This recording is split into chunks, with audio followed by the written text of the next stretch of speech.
kuri Iva ubwa mbere Iva yavutse ari umwana wa gatandatu ari bucura uwo yakurikiraga yamurutaga imyaka 6 twari tuzi ko twahagaritse ariko kuri 27 z'ukwa kane 1995 aravuka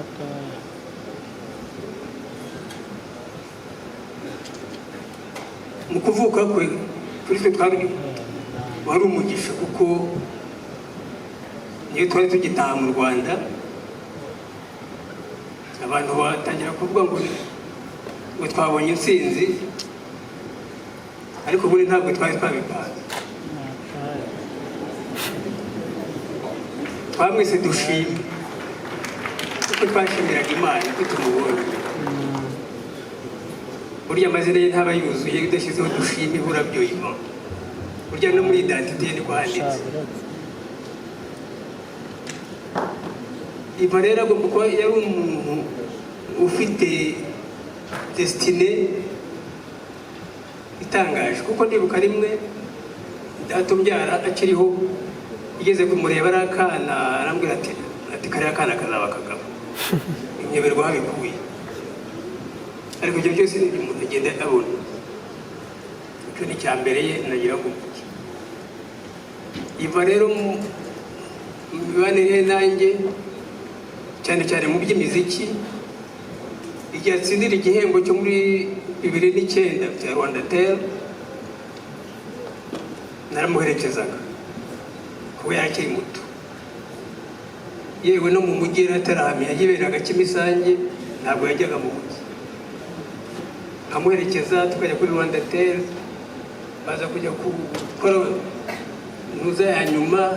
presentation ya nyuma hariya Igikondo ahabera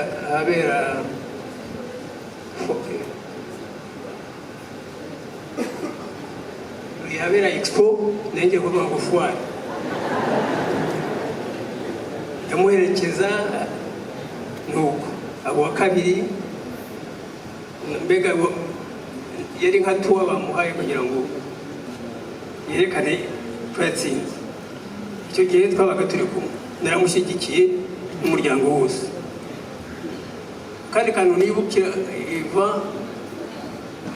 yarinjiye muri industry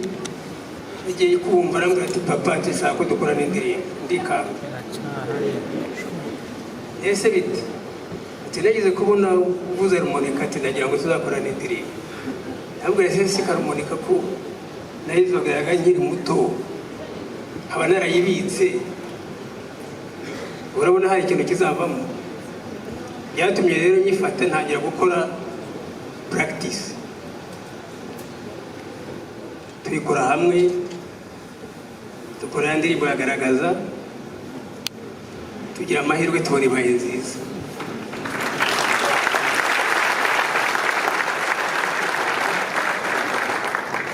aho hano kubereka ko no muri kariyeri ye twaramushyigikiraga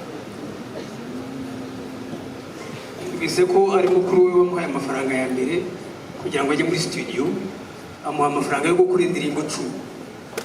bityo kabazi ko nishira azakora iya kabiri akakora iya gatatu yagiye kugera ku ya 10 yaramenyekanye urero no mugisha yakunze kugira umugisha muri kariyeri ye n'ibizazane nanone n'ibyabuze cyane cyane ariko we ko yagiraga umuhate kandi azi icyo ashaka yakomeje gukora yacikaga intege yewe nta n'amahirwe yakunze kugira yo kubona abantu bamufasha management y'abantu bafite imbaraga nyinshi nk'uko yabishakaga ko yashakaga kujya kure ariko akabona bigenda bukeye tukamubwira tutihangane kuriya igihe kizagera ariko rero mu by'ukuri nuko Imana yabigennye ukundi kandi mufite n'icyizere yuko zaba umuhanzi ukomeye kuko yari umuntu ufite intego yari umuntu uzi gushaka inshuti kandi ntabwo yashaka inshuti iyo ari yo yose yagiraga bagenzi be nabo bangana banga abantu bose ariko iyo yashakaga ikintu azi ko kimugeza ku cyo ashaka uwo muntu yamugiragaho byanga bikunda, cyane cyane ko yagiraga igikundiro ku bantu. Tujya tubibona no muri ibi bihe bya nyuma aho agendeye, niho twabonye ko yagiraga inshuti koko, ari abo hanze ari abo mu gihugu. Ntabwo twari tuzi ko afite inshuti nk'izo ngizo, cyane cyane ko Ivan ibyo yakoraga byose yabikoraga bucece, ntabwo twajyaga tumenya ibyo akora. Yenda yakunusuriragaho rimwe akakubwira akantu yakoze, ariko iteka yakoraga ibintu bye wowe ukabona resultat ariko utazi ko yabigenje. Aho rero nguwo Ivan twari dufite, tubabajwe nuko agiye kare, kandi yari agifite ibyo agomba gukora, proje nyinshi. Hari uwavuze ko yakundaga umuco cyane, ko yarambwiraga ati yewe nshaka yuko umuziki w'ikinyarwanda ugeza kure nkawugira moderne, kugira ngo n'abandi bo hanze nibumva umunyarwanda aririmbye bavuze ati ye muntu ya ndirimbo ni Rwanda kandi ari moderne, babe bayibyina mu kizungu ariko babe banayihamiriza. Ibyo niyo proje yari afite, ariko yari afite n'izindi nyinshi ntazi. Ikibabaje nuko hari byinshi bicikiye mu nzira,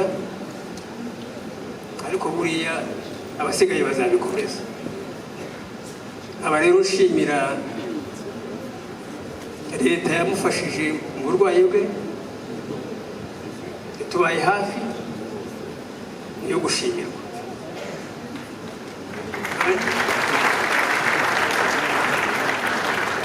Amushimira inshuti n'abavandimwe batugaragarije urukundo muri ibi bihe turimo. Mwese mwumve ko tubashimiye tubikuye ku mutima.